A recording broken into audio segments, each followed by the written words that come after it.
تو وہ جس طرح ہمیشہ عورتوں کے خلاف زبان استعمال کرتا ہے اس نے پھر سے کی.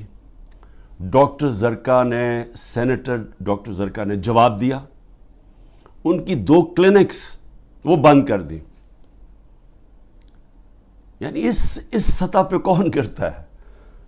ہماری ڈاکٹر سیما ایم پی کراچی کی، ان کے گھر پہنچ کے ان کی کلینک اس کو بند کر دیا. ہماری سمابیہ ایکس ایم پی، اس کے گھر کے اوپر پولیس پہنچ گئی. یعنی یہ کبھی ہوا ہے کیا؟ یہ کوئی دہشت گرد ہیں، یہ کوئی کسی انتشار میں ہیں، یہ انہوں نے کیا ہے؟ تو ایسے ہے کہ آپ تحریک انصاف کے آپ کوئی ممبر ہی ہوں، سپورٹر ہی ہوں، یہی کافی ہے. آپ کی بزنس بھی بند ہو جائے گی، آپ کو جیلوں میں بھی ڈال دیں گے، جھوٹے پرچے بھی ہو جائیں گے. یعنی صرف اب کوئی ضرورت نہیں ہے آپ کو کہ آپ نے کوئی جرم کرنا ہے. اس ملک میں اب جرم ہو گیا ہے تحریک انصاف کا ممبر ہونا، سپورٹر ہونا. کہ یہ نہیں دیکھ رہے کہ اس سے نقصان کس کو ہو رہا ہے. کوئی فکر نہیں ہے کہ ملک کو کیا نقصان ہوگا. جو انہوں نے کیسز میرے اوپر اٹھائے ہوئے ہیں ذرا وہ سن لیں. سب سے جو قوم کے سامنے، کیونکہ اللہ الحق ہے، میرا ایمان ہے، ایمان ہی ہے، تو میں یہ سارے ایک طرف کھڑے ہو گئے ہیں، اسٹیبلشمنٹ ساتھ کھڑی ہو گئی ہے، اکیلا ان کا مقابلہ کر رہا ہوں. صرف توحید پہ، لا الہ الا اللہ پہ، ایمان اللہ پہ ہے. اور جس طرح اللہ ہر ان کی جو بھی کوشش کرتے ہیں خود ہی سچ سامنے آ جاتا ہے. جو انہوں نے میرے اوپر القادر کا کیس کیا، اب القادر کا کیس کیا تھا کہ عمران خان نے جو القادر یونیورسٹی بنائی ہے، جدھر مکمل طور پہ مستحق گھروں سے وہ بچے جو کہ جن کے ماں باپ اعلیٰ تعلیم نہیں افورڈ کر سکتے، وہ سب پڑھ رہے ہیں مفت.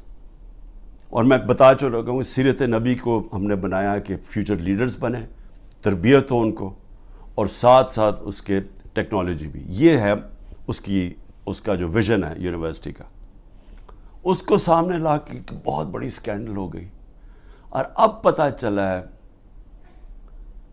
کہ انہوں نے اپریل 2020 میں تفتیش کی تھی. وہ میں پہلے کہہ چکا ہوں آپ کو. نیشنل کرائم ایجنسی انگلینڈ کو رابطہ تھا نیب کے ساتھ. یہ جو سیٹلمنٹ ہوئی تھی ملک ریاض کی فیملی کی اور این سی اے کی، یہ سارا کچھ نیب کو پتا تھا. اور نیب نے اپریل 2020 میں یہ انکوائری بند کر دی تھی. ایک دفعہ انکوائری بند ہو جائے وہ نہیں کھول سکتے آپ. اور انہوں نے جو سب سے بات جو چھپا لی، جس کے اوپر اصل بات ہونی چاہیے، کہ این سی اے نے ملک ریاض کا جو پیسہ تھا وہ فریز کیا کیوں؟ وہ منی لانڈرنگ کی وجہ سے نہیں کیا. وہ انہوں نے کہا کہ ایک ٹرانزیکشن ہوئی، اور یہ سنیں ذرا غور سے، کہ حسن نواز نے پراپرٹی بیچی ملک ریاض کے بیٹے کو، اور وہ جو پراپرٹی بیچی وہ 50 بلین پاؤنڈ کی بیچی. انہوں نے کیوں، نیشنل کرائم ایجنسی انگلینڈ نے کیوں اس کے اوپر ایکشن لیا؟ اور ایکشن کیا لیا؟ ان کے اکاؤنٹ فریز کر دیے. کیوں کیے؟ کیونکہ پراپرٹی کی قیمت آدھی تھی.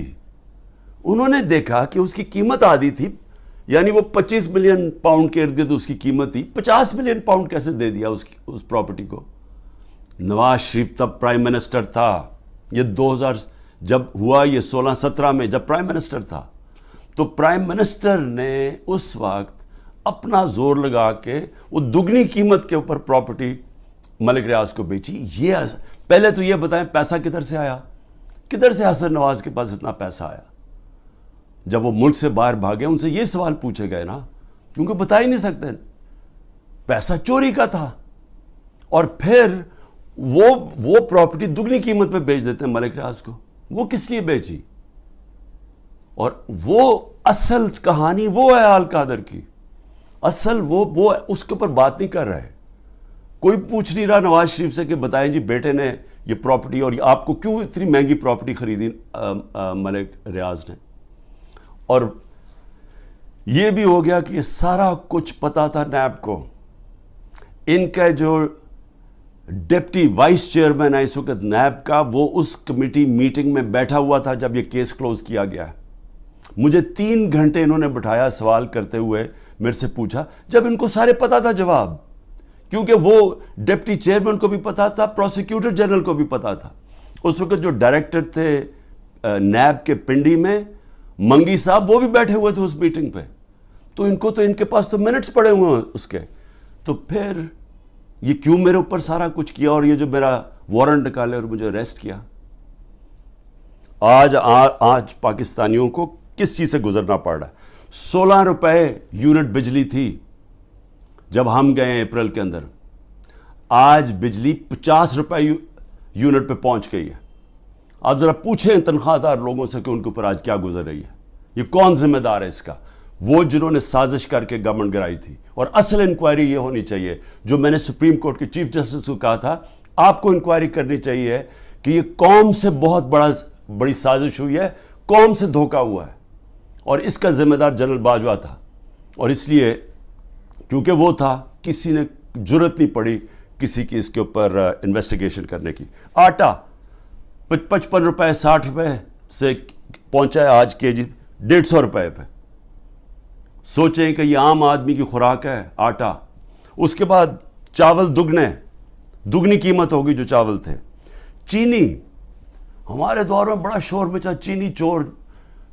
ہم نے انکوائری کروائی, چینی کی قیمت 80 روپے تھی, آج چینی 160 روپے پہ پہنچ گئی ہے. سارے جو بڑے بڑے شوگر مل مافیا ہیں وہ سارے بیٹھے ہوئے ہیں آج گورنمنٹ کے اندر. اور پھر دودھ, یہ دودھ بڑا ضروری ہے کیونکہ بچوں کے لیے بہت ضروری ہے. 150 روپے لیٹر سے گیا 230 روپے لیٹر پہ. اور دال جو عام آدمی کھاتا ہے 310 روپے سے 520 روپے پہ گئی ہے.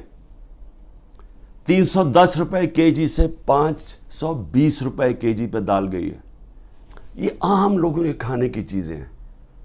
یہ ذرا بتائیں کہ کون ذمہ دار ہے جس نے یہ جو ساری سازش ہوئی تھی. اور انشاءاللہ جب بھی انکوائری ہوگی ثابت ہوگا کہ بہت بڑی ایک چلتی ہوئی حکومت کو مشکل وقت سے جو پاکستان کو نکالتی گئی اس کو گرا کے تو یہ ہوا. یہ واحد پارٹی ہے پاکستان کی تاریخ میں جس نے پہلی دفعہ خواتین کو پولیٹکس میں لے کے آئیں. انہوں نے شرکت کرنی شروع کی, جلسوں کے اندر عورتیں آئیں, فیملیز آئیں. یہ پہلی دفعہ ہوا ہے ہمارے ملک میں. یہ خوشائن چیز ہے کہ ملک کی جتنی بڑی پارٹیسپیشن ہوگی پولیٹکس کے اندر اتنا بہتر وہ احتساب کریں گے حکمرانوں کا. جتنی زیادہ بڑی ٹرن آؤٹ ہوگی اس کا مطلب کہ عوام نظر رکھ رہی ہے حکمرانوں کے اوپر. تو اصل تو ڈیموکریسی کا مطلب ہی یہ ہے کہ عوام احتساب کرتی ہے, جو حکومت کرتے ہیں وہ دیکھتی ہیں ان کا. تو عوام تو آج پہلی دفعہ نکل رہی ہے, اس طرح ٹرن آؤٹ ہو رہا ہے, عورتیں نکل رہی ہیں.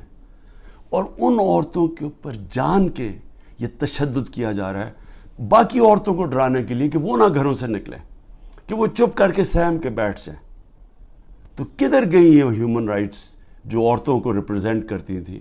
کدھر ہیں وہ عورتیں؟ کیوں نہیں بول رہی؟ یہ جو ظلم ہو رہا ہے ان عورتوں کے اوپر, وہ بیچاری صنم اور طیبہ, وہ تو تحریک انصاف میں ان کا کوئی عہدہ نہیں ہے, ان کو جیلوں میں ڈالا ہوا ہے. وہ صنم کے خامد آیا, اس کو پکڑ کے لے گئے. اب ان کا گھر میں بچہ ہے, وہ کیا کرے گا؟ دونوں کو پکڑ کے لے گئے. عمر چیمہ, اس کی بیوی, میں پھر سے کہتا ہوں وہ کینسر کی سفرر ہے, کینسر کی سے اس کو پکڑ کے جیل میں ڈال دیا, صرف اور صرف دہشت پھیلانے کے لیے کہ عورتیں گھروں سے نہ نکلیں. کیوں فکر نہیں ہے کہ یہ پاکستان کی عورتوں سے کیا ہو رہا ہے؟